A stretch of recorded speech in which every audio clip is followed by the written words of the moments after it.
Bonjour, je m'appelle Émilie et dans cette vidéo, je vais vous présenter l'histoire médiévale de Morio et de ses contes. Avant toute chose, il est nécessaire de savoir qu'au cours du Moyen-Âge, le royaume de France est divisé en comtés, c'est-à-dire en domaines attribués à des comtes. C'est également une charge d'administration donnée par le roi qui devient rapidement héréditaire. Vers le IXe siècle, les limites et les représentations de ces comtés sont généralement calquées sur celles des diocèses. Morio, qui s'appelait Melgey, appartient alors au comté de Maglone selon les limites du diocèse des évêques de Maglone. On distingue donc deux types de pouvoirs à Morio.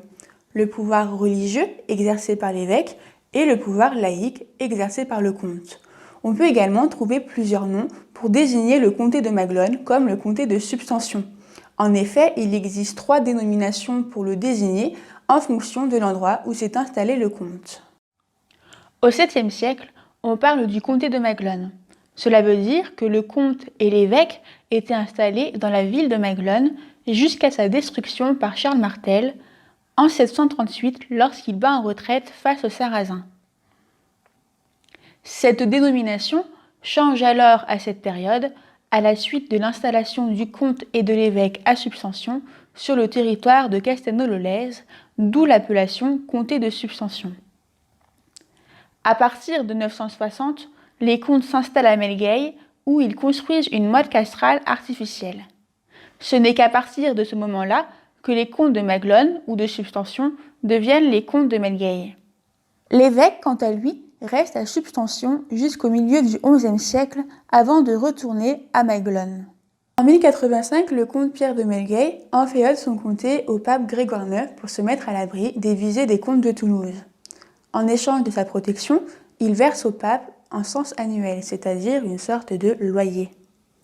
Malgré ce service demandé au pape, Raymond V de Toulouse devient comte de Melgey, non pas par des conflits armés, mais par le biais d'alliances matrimoniales.